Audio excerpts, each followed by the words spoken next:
Kalau ngomongin Anies dan Ganjar, pasti nggak akan pernah lepas dari Jakarta dan Jawa Tengah. Anies memimpin Jakarta 1 periode, sedangkan Ganjar memimpin Jateng 2 periode. Kalau kita versuskan, mana yang lebih oke? Yang pertama soal olahraga. Ganjar Pranowo berjanji merevitalisasi Stadion Jatidiri Semarang pada 2014 silam. Waktu berlalu hingga kepemimpinan beliau mencapai 2 periode, tim center tak tahu kapan stadion ini mulai direvitalisasi. Namun, akhir 2022, stadion ini direncanakan rampung direvitalisasi. Sungguh luar biasa ya Sentrian, hanya merevitalisasi stadion memakan waktu hingga 9 tahun.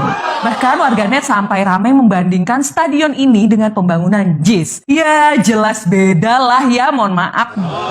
Sementara Anies Baswedan mampu menyelesaikan pembangunan stadion kebanggaan warga Jakarta dan Indonesia, yaitu Jakarta International Stadium atau biasa disebut JIS. Dengan segala kemegahan dan kemewahannya, Anies tuntas menyelesaikan pembangunannya selama 3 tahun. Dibangun dengan tangan terampil anak bangsa Indonesia sendiri.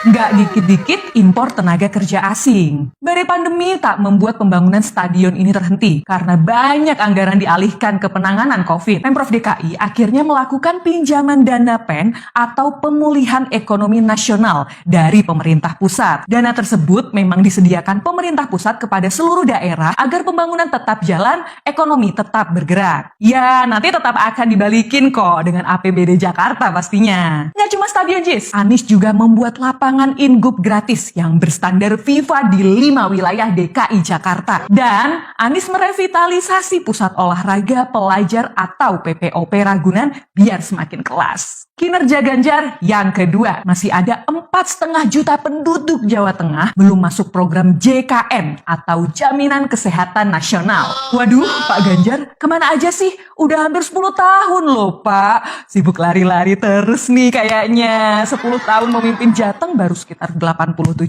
warga Jateng masuk JKN. Wani dibandingkan dengan Anies Baswedan, hanya 5 tahun memimpin Jakarta, namun Anies mampu menjadikan warga Jakarta 98% menerima manfaat jaminan kesehatan. Asli, ini mah beda jauh. Pak Anies emang care banget sama kesehatan rakyatnya. Mantap, Rek. Kalau dilanjutkan untuk Indonesia, pokoknya mantap.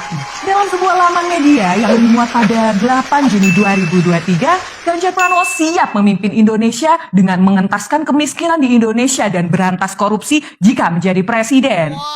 Waduh Pak, 10 tahun di Jateng aja angka kemiskinan ekstrimnya mencapai lebih dari 625.000 orang loh Pak. Padahal sudah dibantu pemerintah pusat lewat program pilot project pengentasan kemiskinan di 5 kabupaten. Setiap kabupaten diambil 25 desa, artinya ada 125 desa dibantu pemerintah pusat. Angka kemiskinan di Jateng memang cenderung turun, namun angkanya tetap masih tinggi. Lalu bagaimana dengan Anies? Pada tahun 2022, jumlah penduduk miskin di Jakarta kembali melonjak. Angkanya mencapai 95.000 atau sekitar 0,98% saja dari jumlah penduduk Jakarta. Angka kemiskinan di Jakarta sempat turun era Anies. Sejak Anies memimpin 2017 hingga 2019, angka kemiskinan Jakarta cenderung turun.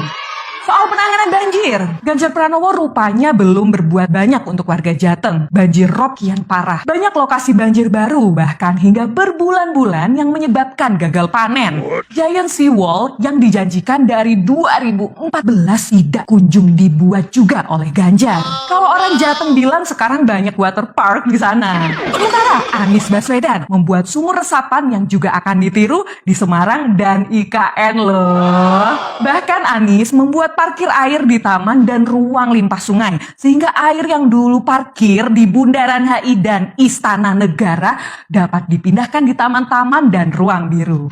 Banjir surut dalam 6 jam. Mantap betul. Kalau mau dibandingin sama Pak Prabowo, gimana ya bandinginnya? Jadi ingat, dulu ingin timbul tenggelam bersama rakyat, tapi ya sudahlah, lupakan saja. Sudah saatnya 2024 kita dapat pemimpin baru untuk Indonesia berkeadilan.